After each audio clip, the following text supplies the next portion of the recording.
이른 새벽에 도로에 나가보면 벌써 차가 도로에 가득한 것을 보게 됩니다. 참 열심히 사는구나 라는 마음을 갖지요. 그런데 그렇게 열심히 살았음에도 불구하고 인생을 돌아보면서 내 인생이 불행하기 그지없었다라고 고백하는 사람들이 의외로 많습니다. 왜 그럴까요?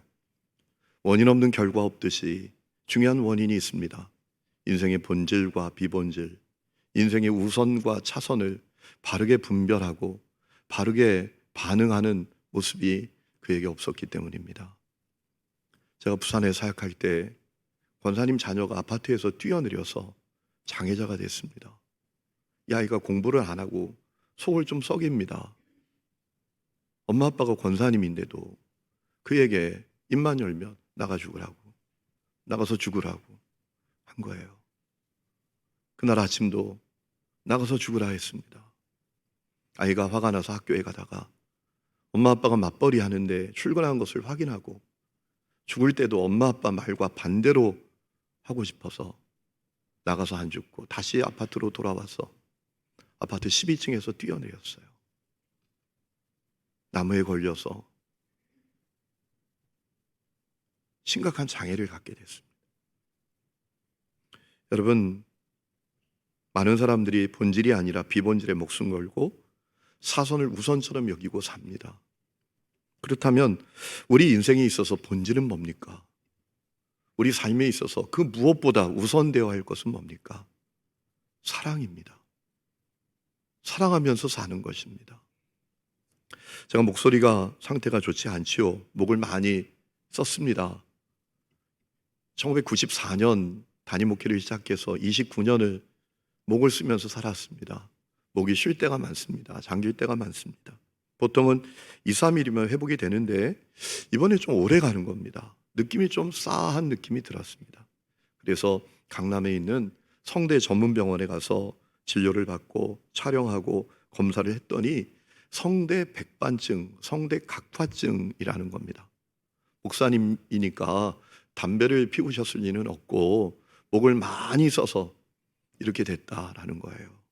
의사 선생님이 한 달 동안 먹을 약을 처방해 주면서 무서운 이야기를 하는 겁니다. 목사님, 성대 백반증과 후두암은 육안으로 절대로 분간이 안 됩니다. 한 달 뒤에 변화가 없으면 대학병원에 가서 조직 검사하셔야 됩니다. 라고 하는 겁니다. 여러분, 그런 얘기가 있죠. 모르는 게 약이라고.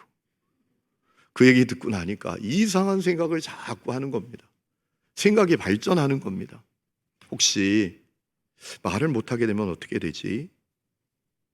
사역조차 할 수 없으면 어떻게 되지? 이런 생각이 드는 겁니다.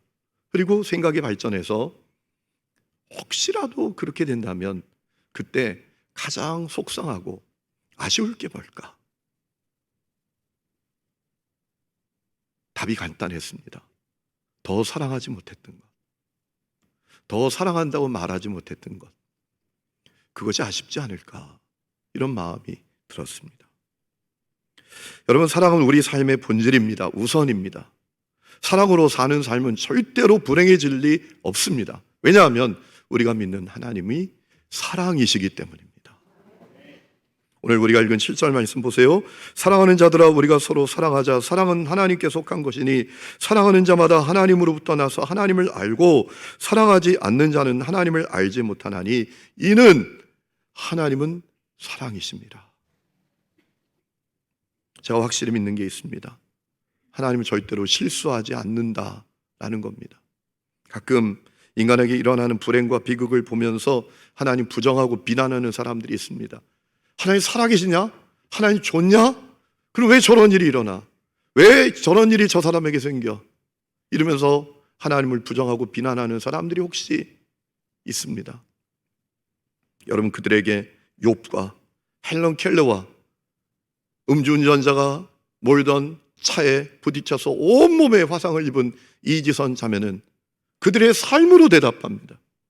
하나님은 실수하지 않는 분이시라고. 지난 고난주간 특밤 때 우리 성도들과 함께 간절히 기도했던 자매가 하나 있습니다. 이 자매가 30밖에 되지 않은 자매인데 피트니스 센터에서 운동을 하다가 허리를 다쳤습니다. 움직이지를 못하겠는 겁니다. 2년 동안 누워 있게 됐습니다. 한국의 유명한 대학병원에 가서 온몸을 스캔해도 아무 문제 없답니다. 아무 이상이 없답니다. 그런데 못 움직이는 거예요. 2년 동안 누워 있었어요. 그 소식을 또 듣고 너무나 안타까워서 우리 함께하는 성도들과 간절히 그 자매를 위해서 기도했잖아요. 그리고 제가 그 자매에게 찾아가서 십자가의 복음을 전하고 안수기도를 했습니다. 어제 연락이 왔습니다. 그 자매가 일어나 걷기 시작했다라는 거예요.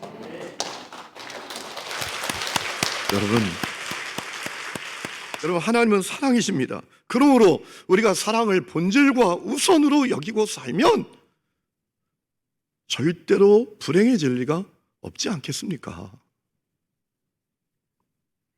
그러므로 우리는 오늘 말씀 앞에서 중요한 질문을 받습니다. 나는 사랑이 본질인 사람인가? 나는 사랑이 본질이라고 여기는 사람인가? 나는 사랑이 우선이 된 사람인가? 우리가 누굽니까? 우리 예수 십자가 보혈로 구원받은 사람이에요. 십자가의 복음은 놀라운 복음이에요. 십자가의 복음은 그저 교리, 지식 덩어리가 아닙니다. 윤리 정도가 아닙니다. 마음의 평화 정도 주는 정도가 아닙니다. 우리의 마음을 위로해서 그저 눈물 찔끔 흘리게 만드는 정도가 아닙니다. 십자가의 복음은 우리의 존재를 변화시키는 복음이에요. 새 에덴을 만드는 것입니다. 전적으로 타락한 인간을 하나님께서 사람을 창조하시고 보시기에 심히 좋았더라라고 하셨던 그 상태로 회복시키는 복음이 십자가의 복음이에요. 그래서 성경은 말하죠. 그리스도 안에 있으면 누구든지 새로운 피조물이라. New being, 새로운 존재가 된다라는 거예요. 여러분 우리가 그런 사람들이 아닙니까? 그렇기 때문에 오늘 말씀이 우리에게 질문해 오는 겁니다.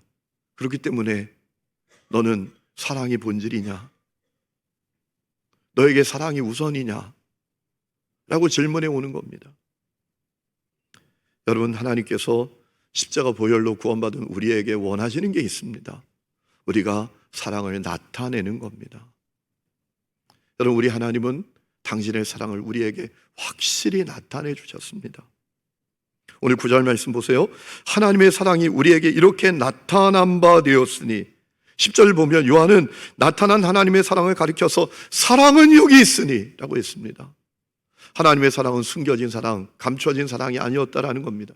하나님의 사랑은 하나님의 사랑이 어디 있냐라고 할 사랑이 아니라 하나님의 사랑이 여기 있다. 하나님의 사랑이 여기 있다. 라고 하는 사랑이었다라는 겁니다.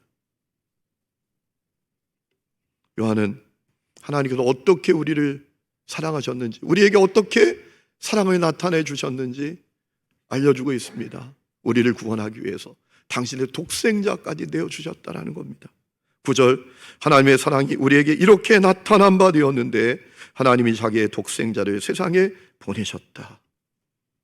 도무지 사랑받을 수 없는 나, 전적으로 타락한 나, 죄인 중에 괴수와 같은 나를 하나님이 먼저 사랑하셨다. 그렇게 사랑을 나타내 주셨다 라고 증언하고 있습니다. 10절 말씀 보세요. 사랑은 여기 있으니 우리가 하나님을 사랑한 것이 아니고 하나님이 우리를 사랑하셨다. 먼저 사랑하셨다. 우리 죄를 속하기 위하여 화목제물로 그 아들을 보내셨다 라고 증언하고 있습니다. 여러분 그렇기 때문에 하나님께서 우리에게 원하시는 것이 있어요. 우리가 사랑을 나타내며 사는 삶을 사는 것입니다. 11절 말씀 보면 끝에 그것이 마땅하다라고 했습니다. 사랑하는 자들아 하나님이 이같이 우리를 사랑하셨은즉 우리도 서로 사랑하는 것이 마땅하도다. 여러분 하나님은 사랑이십니다. 우리가 하나님을 믿는다는 게 뭡니까? 하나님은 사랑이시니까 사랑을 믿는다라는 것 아닙니까? 하나님은 사랑이십니다. 그러므로 우리가 하나님을 알아간다는 것이 무엇입니까? 사랑을 알아간다는 것 아니겠습니까? 하나님은 사랑이십니다. 우리가 하나님을 닮는다는 것은 사랑을 닮는다라는 것 아니겠습니까? 우리가 하나님의 자녀입니다. 하나님은 사랑이십니다. 우리가 하나님의 자녀가 된다는 것은 하나님의 사랑을 유전받는 거다라는 것 아니겠습니까? 저희 둘째 녀석이 머리를 짧게 잘랐어요. 그랬더니 어느 권사님이 저를 만나셨는데 그래요. 목사님 똑같아요. 뭐가 똑같은지 아시죠? 그 둘째가 똑같대요. 누구하고? 지 아빠하고. 그 아빠가 누구예요? 저라고. 머리 자르니까 똑같다라는 거예요. 저는 안 똑같은 것 같은데. 똑같대요. 유전받잖아요. 하나님은 사랑이십니다. 우리가 하나님의 자녀가 되었다라는 것은 그 사랑을 유전받게 되었다라는 것을 말하지 않습니까? 그래서 우리가 사랑을 나타내며 사는 것이 마땅하다, 당연하다 라고 증언하고 있지 않습니까? 요한복음 13장 말씀을 보면 예수님께서 우리가 사랑을 나타내며 사는 것이 우리가 주님의 제자가 된 것을 확실히 세상에 드러내는 증거라고 하셨어요. 요한복음 13장 34절에 이렇게 말씀하십니다. 새 계명을 너희에게 주노니 서로 사랑하라. 내가 너희를 사랑한 것 같이 너희도 서로 사랑하라. 너희가 서로 사랑하면 이로써 모든 사람이 너희가 내 제자인 줄 알리라. 어떻습니까? 여러분은 사랑을 나타내는 분들이십니까? 여러분의 사랑은 감추어진 사랑 아닙니까? 숨겨진 사랑 아닙니까? 도무지 저에게 사랑이 어디 있는지 3박 4일 동안에 찾아야 되는 그런 삶은 아니십니까?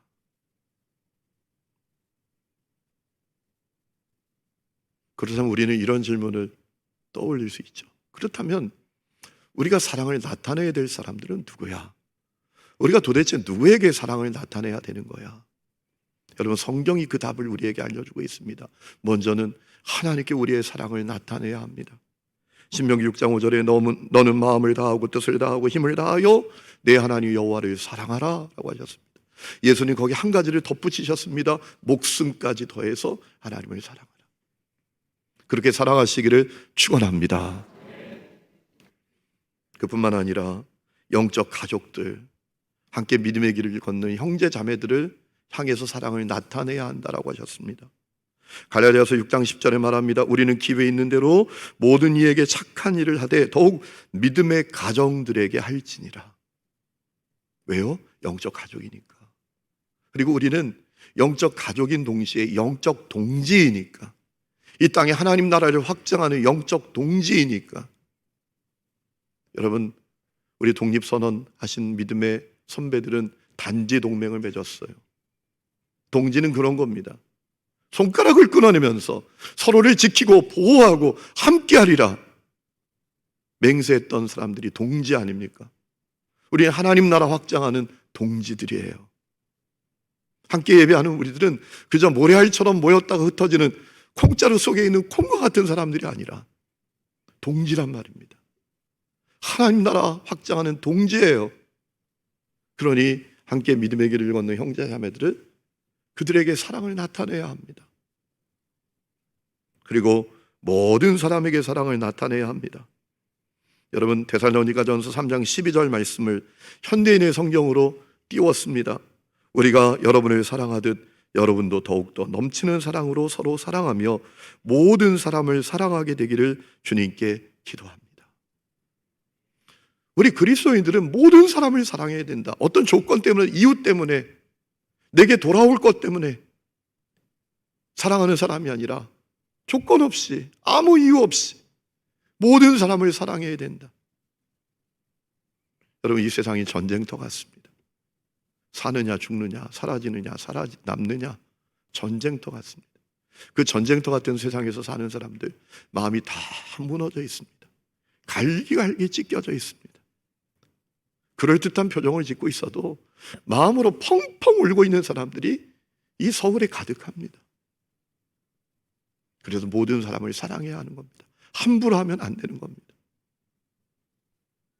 무엇보다 가족들에게 사랑을 나타내야 합니다. 골로새 3장 18절, 아내들아 남편에게 복종하라. 이는 주 안에서 마땅하니라. 남편들아 아내를 사랑하며 괴롭게 하지 말라.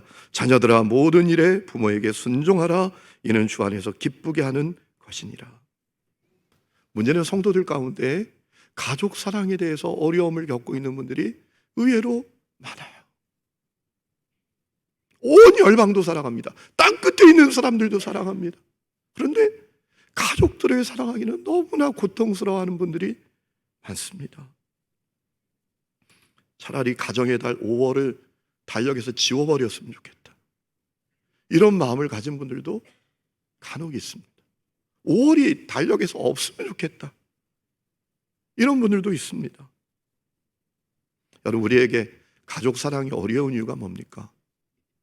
가족은 사랑의 이유와 조건이 없기 때문입니다. 주님은 내 부모를 사랑하라, 공경하라 했어요. 네 부모가 너에게 유산을 주니까, 너에게 잘해주니까, 너를 많이 사랑해줬으니까, 너를 많이 이해해주니까, 이런 수식어가 없어요. 너 부모니까 사랑하고 공경해라. 너 배우자니까 사랑해라. 너의 형제 자매니까 사랑하라 라고 하셨어요. 여러분, 살다 보면 나에게 한숨과 눈물과 고통뿐인 가족이 있잖아요. 생각만 해도 마음이 떨리고 상처가 되는 가족들도 간혹 있잖아요. 그러니 참 어렵죠. 한 남자가 아내와 네 자녀를 버려두고 집을 나갔습니다. 가족이 살든지 죽든지 상관하지 않고 평생 연락도 하지 않고 자기 자신만을 위해서 살아갔습니다. 그렇게 살다가 결국 죽었죠. 돈 한 푼 남겨놓지 않고 죽으면서 자녀들에게 황당한 유언을 남겼어요. 내 시신을 고향에 묻어달라. 자녀들이 자기들을 버리고 나간 아버지 유언 때문에 더 상처를 받았어요. 도대체 뭐 했다고? 우리가 버림받은 자식으로 얼마나 서럽게 살았는데, 얼마나 고통스럽게 살았는데, 어떻게 뻔뻔하게 죽으면서 자기의 시신을 고향에 묻어달라고 그 유언을 우리에게 남겨? 너무너무 화가 났어요. 그런데 예수를 믿는 큰아들은 달랐어요. 동생들 반대에도 불구하고 아버지 유언대로 장례를 치렀습니다. 장례 끝나고 동생들이 형에게 항변을 합니다. 형, 무슨 정신으로 그렇게 한 거야? 그때 그 형이 그렇게 말했대요. 하나님께서는 부모를 사랑하라, 공경하라 라고 했는데 어떤 부모라는 조건이 없어서. 가족 사랑이 어려운 이유는 조건이 붙어 있지 않기 때문입니다. 내 배우자니까, 부모님이니까, 형제 자매이니까, 자녀이니까 사랑하라는 거예요. 참 어렵죠. 하지만 오늘 말씀을 보면 그렇게 우리가 사랑할 때 주님이 주시는 놀라운 축복이 있다고 알려주고 있습니다. 그 축복은 뭘까요? 영이신 주님의 임재를 너무나 실제적으로 누리게 되는 것입니다. 여러분, 12절 말씀 보세요. 어느 때나 하나님을 본 사람이 없으되, 그 다음에 나오는 말씀이 중요합니다. 만일 우리가 서로 사랑하면 하나님이 우리 안에 거하시고 그의 사랑이 우리 안에 온전히 이루느니라. 여러분, 우리는 하나님의 임재를 갈망합니다. 이 예배도 그저 사람만 모였다 흩어지는 예배가 아니라 주님이 강력하게, 주님의 영이 강력하게 임재하시는 예배가 되기를 우리는 갈망합니다. 주님의 임재가 있으면 놀라운 일이 일어납니다. 죽음이 생명으로 바뀝니다. 눈물이 기쁨의 찬송으로 바뀝니다. 절망이 용기로 바뀝니다. 어둠은 빛으로 바뀝니다. 그래서 우리가 주님의 임재를 갈망합니다. 내 삶의 자리에, 우리 가정에, 내 사업장에, 내 자녀들에게 주님의 임재가 있기를 간절히 갈망합니다. 그런데 여러분, 중요한 것은 사랑이 주님의 임재를 실제적으로 누리는 방법이라는 거예요. 우리가 사랑할 때 영이신 주님이 우리에게 임재하신다라는 겁니다. 주님의 임재는 어디 성령 집회, 은사 센터, 유명한 기도원에 가서 누릴 수도 있겠지만 사랑으로 살아갈 때 강력한 주님의 임재를 누리게 된다라는 겁니다. 그뿐만 아니라 사랑할 때 영적으로 성장하고 우리가 인생을 결산할 때, 주님 앞에 서게 될 때 두려움이 아니라 담대함으로 서게 하는 축복을 우리에게 허락해 준다라는 겁니다. 오늘 17절 말씀 보세요. 현대인의 성경으로 읽어드립니다. 화면에 띄웠습니다. 이것으로, 사랑 안에 거하는 것으로 사랑이 우리 안에, 우리 가운데에서 완성되어 우리가 떳떳하게 심판날을 맞이할 수 있게 될 것입니다. 이것은 우리도 이 세상에서 예수님과 같아지기 때문입니다. 사랑이 주님의 장성한 분량에 이르기까지 우리가 영적으로 성장하는 놀라운 축복을 우리에게 가져다 준다라는 겁니다. 그래서 주님 앞에 설 때 떨림과 두려움이 아니라 주님 나 이렇게 사랑하며 살았어요 라고 담대하게 서게 되도록 한다라는 거예요. 여러분, 이 세상에 내노라 하는 제자훈련 프로그램이 많습니다. 그런데 최고의 제자훈련 프로그램은 사랑하며 사는 겁니다. 사랑할 때 영적으로 성장하게 됩니다. 성숙한 제자가 됩니다. 제가 결혼 주례할 때 신랑 신부에게 꼭 해주는 얘기가 있습니다. 팀켈러 목사님이 결혼을 말하다라는 책에서 한 얘기입니다. 팀켈러 목사님이 그 결혼을 말하다라는 책에서 이런 얘기를 했습니다. 결혼은 사람이 하나님께서 설계하신 존재로 변화되고 성장하는 최고의 훈련소다. 결혼은 사람이 하나님께서 설계하신 존재로 변화되고 성장하는 최고의 훈련소다.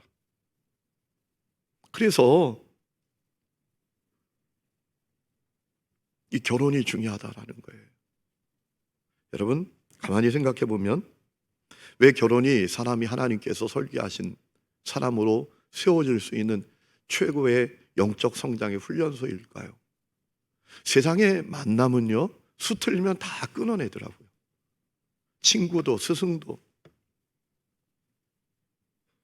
선배도 후배도 동호회도 마음에 안 들면 다 끊어내요.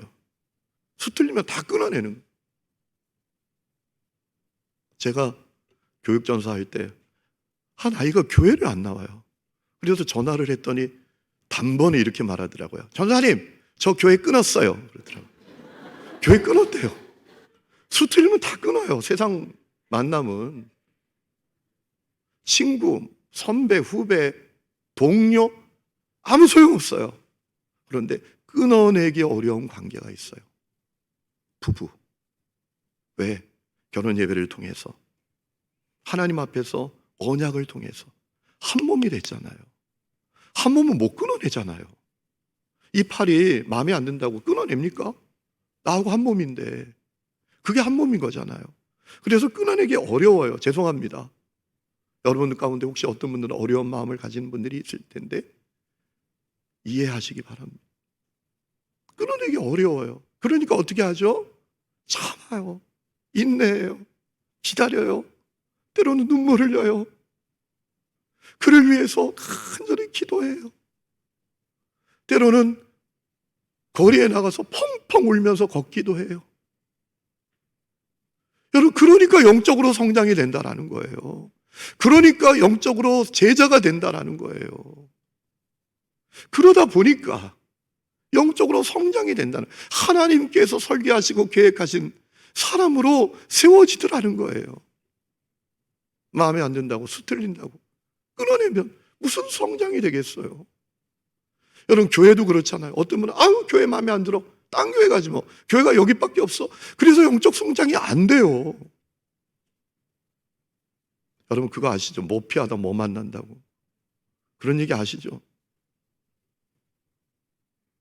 참아내고 때로는 눈물 흘리고 기도하고 손 뻗어주고, 그러면 영적 성장이 되는 거잖아요. 가정도 그와 같아요. 그렇기 때문에 때로는 힘들고 고통스러운 그 가족 사랑이 사실은 놀라운 축복인 겁니다. 주님의 제자로 내가 성장이 되는 거예요. 오늘 그 은혜가 여러분에게 있기를 주의 이름으로 축원합니다. 우리는 이런 질문을 또 가질 수 있습니다. 그렇다면 어떻게 사랑해야 돼? 사랑의 대상은 좀 알겠어. 어떻게 사랑해야 돼? 그것도 성경이 우리에게 다 알려주셨습니다. 실제적인 도움을 줌으로 사랑해야 된다는 겁니다. 그것이 진실한 사랑이라는 겁니다.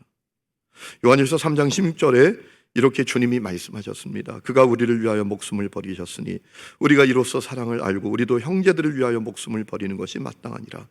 누가 이 세상의 재물을 갖고 형제의 궁핍함을 보고도 도와줄 마음을 닫으면 하나님의 사랑이 어찌 그 속에 거하겠느냐. 자녀들아, 우리가 말과 혀로만 사랑하지 말고 행함과 진실함으로 하자. 어떻게 사랑해야 되는가? 실제적인 도움을 주므로. 주님이 우리를 위해서 자기를 다 내어주셨잖아. 그러니까 너도 너에게 있는 것, 너에게 있는 재물, 형제가 어렵고 고난당하면 나눠줘야지. 그게 사랑이지. 말뿐인 사랑, 그게 진실한 사랑이냐? 라고 하시는 거예요. 예수님의 사랑이 그런 사랑이었다라는 거예요. 수고하고 대가를 치르시는 사랑. 마태복음 8장을 읽어보면 여러분 예수님의 치유의 말씀이 가득합니다. 그래서 별명이 치유장이라고 부릅니다. 예수님께서 치유하신 사건들만 마태복음 8장에 가득합니다. 나병 환자 치유하시고, 백부장 치유하시고, 열병 걸린 베드로의 장모 치유하시고, 귀신 들린 자를 치유하시는 내용이 이 마태복음 8장에 있습니다. 그 가운데 가장 인상 깊은 말씀은 예수님께서 베드로 장모 열병 걸렸을 때 치유해 주신 말씀이에요. 예수님께서 그 집에 가셔요. 그리고 그 열병 걸린 여인을 보십니다. 그리고 손을 어루만져 주셨어요. 손을 어루만져 주셨다고요. 수고하셨어요. 대가를 치르셨어요. 가셨잖아요. 보셨잖아요. 그리고 손을 어루만져 주셨잖아요. 낫게 해주셨잖아요. 수고하고 대가를 치르는 사랑, 실제적인 도움을 주는 사랑, 터치해주는 사랑, 터치가 있는 사랑, 그것이 주님의 사랑이었잖아요. 오늘 우리가 그렇게 사랑해야 된다라는 거죠. 또한 겸손과 예의를 갖춰서 사랑을 나타내야 한다라는 겁니다. 빌립보서 2장 3절에 아무 일에든지 다툼이나 허영으로 하지 말고 오직 겸손한 마음으로 각각 자기보다 남을 낮게 여겨라. 사랑도 그렇게 해야 된다. 여러분, 세상에 사랑이란 이름으로 행해지는 무례함이 얼마나 많습니까? 사랑이란 이름으로 행해지는 그 무례함이 얼마나 많습니까? 사랑이 아니라 이건 상처예요. 이런 일이 얼마나 많이 일어납니까? 그래서 고린도전서 13장 5절에도 사랑은 무례히 행치 않는 것이다 라고 했지 않습니까? 여러분, 시골에 예전에 광이 있었어요. 그 광에 가면 물건을 보관하는데 보관하는 원칙이 있습니다. 물건과 물건 사이에 바람 지날 자리를 만들어 놓는 겁니다. 그래야 잘 보관합니다. 오래 보관합니다. 여러분, 사랑에도 바람 지날 자리가 있어야 돼요. 그것이 예의입니다. 그것이 겸손이에요. 겸손하게 예의를 갖추어서 사랑해야 된다는 겁니다. 또한 덕 있는 언어로 사랑을 나타내야 한다라고 하셨어요. 잠언 16장 24절에 선한 말은 꿀송이 같아서 마음에 달고 뼈에 양약이 되느니라. 말이 사람을 살리는 약이랍니다. 뼈를 살리는 약이랍니다. 인생이 너무나 한심스러워서 절망하고 있는 사람, 무릎이 축 처진 사람도 말이 그의 무릎을 일으켜 세울 수 있다는 거예요. 여러분, 말은 돈 없어도 할 수 있어요. 능력이 없어도 할 수 있어요. 배우지 못했어도 할 수 있어요. 말, 우리의 덕 있는 언어로 사랑을 나타내야 돼요. 앞에서 말씀드린 대로 제가 이 성도 때문에 여러 생각이 들다가 문득 그런 마음이 드는 겁니다. 야, 이 말 건강하게 잘하는 것도 축복이다. 그러면서 그동안 말을 참 잘 못하고 살 때가 많았구나, 이런 생각이 들었어요.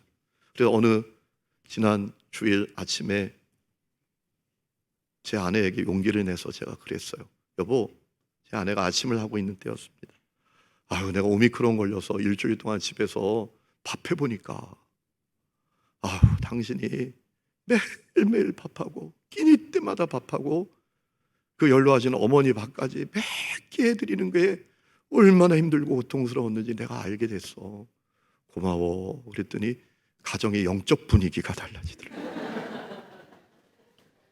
말은요, 돈 없어도 능력이 안 돼도 할 수 있는 거예요.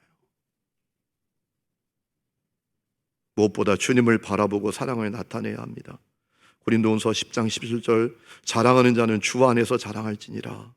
18절 주님께 옳다 인정함을 받는 자는 자기를 칭찬하는 자가 아니고 오직 주께서 칭찬하시는 자라라고 하셨어요. 여러분, 사단의 미혹이 있습니다. 사단의 미혹 가운데 교묘한 미혹이 하나 있습니다. 적당히 하라는 겁니다. 대충 하라는 겁니다. 모양만 갖추라는 거예요. 바로가 그 중요한 모델이잖아요. 모세가 가서 이스라엘 백성들 보내라고, 하나님이 내 백성을 보내라 하신다고 했더니 바로가 뭐라 말합니까? 가라! 대신 너무 멀리 가지 마라. 가라! 대신 적당히 가라. 이것이 우리를 향한 사단의 미혹이에요. 이 사단의 미혹이 우리에게 밀려올 때가 있습니다. 어떤 때죠? 사랑이 깨진 독에 물 붓는 것 같은 때예요. 부질없는 것처럼 느껴질 때예요. 도무지 내 마음을 알긴 하나? 내 심정을 알긴 해? 이런 마음이 들 때예요. 아니 어떻게 사랑도 정도가 있지, 깨진 독에 물 붓기야. 언제까지 해야 돼? 언제까지 사랑만 해야 돼? 어떻게 저렇게 눈꽃만큼도 몰라? 이런 마음이 들 때 사단의 미혹이 몰려와요. 그러니까 대충 해라. 그냥 사랑하는, 네가 교인이니까 사랑하는 신용만 갖춰 라고 우리에게 미혹이 몰려와요. 여러분, 우리는 주님 앞에서 사는 자입니다. 이 세상에 주님 안 계신 곳이 어디 있습니까? 주님 앞에서 사는 자입니다. 그렇기 때문에 우리는 주님을 바라보고 그럼에도 불구하고 사랑을 나타내야 합니다. 에릭 프롬은 사람들이 사랑에 관해서 가진 오해가 있다고 했습니다. 사랑을 뜨거운 감정이나 느낌이라고만 생각한다. 아니라는 겁니다. 사랑은 의지라는 겁니다. 그럼에도 불구하고 사랑하리라. 이게 사랑이라는 것입니다. 여러분, 주님을 바라보고 그럼에도 불구하고 사랑하며 살리라 라는 의지를 가져보시기 바랍니다. 결단을 가져보시기 바랍니다. 생텍쥐페리가 쓴 어린 왕자를 보면 지구에 온 어린 왕자가 지구에 있는 수천 수만 송이의 장미를 보고 실망합니다. 아니, 자기 별에 있는 그 장미가 대단하고 최고인 줄 알았는데 지구에 오니까 수천 수만 송이의 아름다운 장미가 있는 거예요. 그래서 실망을 합니다. 그때 현명한 여우가 이렇게 말했습니다. 너의 장미꽃을 그토록 소중하게 만드는 것은 그 꽃을 위해서 너가 소비한 시간이란다 라고 했습니다. 무슨 얘기입니까? 수천 수만 송이가 장미가 있어도 너의 희생, 너의 사랑이 들어간 장미가 의미 있는 장미야, 소중한 장미야 라는 거죠. 여러분, 주님은 실수하지 않는 분이십니다. 우리가 사랑의 씨앗을 심고 사랑의 눈물을 심으면 주님께서는 반드시 사랑의 꽃을 피우게 하십니다. 여러분의 가정이 황폐하여 황무지 같은 모습일지라도 거기 여러분이 사랑의 씨앗을 심고 사랑의 눈물을 심으면 주님은 사랑의 꽃을 피워내십니다.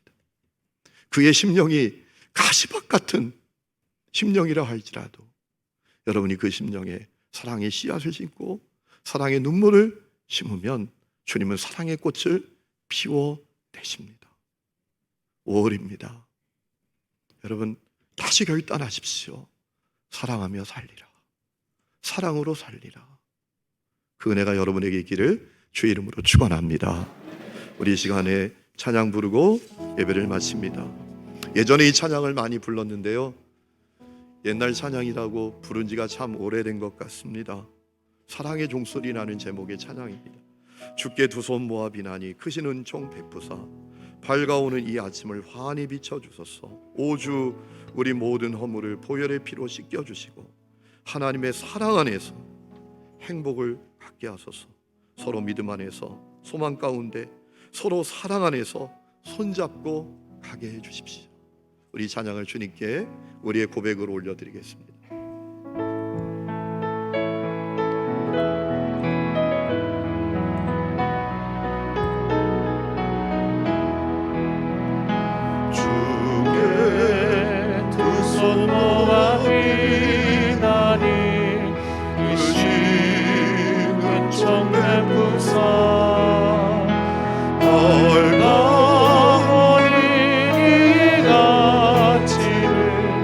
어린이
모습은 어떤지 생각도 없이 형제 자매들, 가족들의 모습만 타박하며 사랑으로 반응하지 못하고 원망과 한숨과 절망으로 살아갈 때가 많습니다.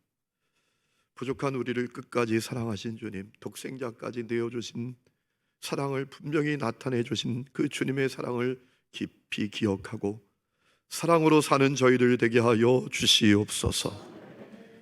이제는 우리 주 예수 그리스도의 은혜와 하나님 아버지의 놀라운 사랑과 성령의 내주 동행하심이 예배하는 하늘음의 모든 성도들과 이 나라 이 민족과 특별히 다시 복음을 들고 선교지 키르기스탄으로 돌아가는 윤민 선교사님 위에 지금부터 영원토록 함께해 주시기를 간절히 축원하옵나이다. 아멘.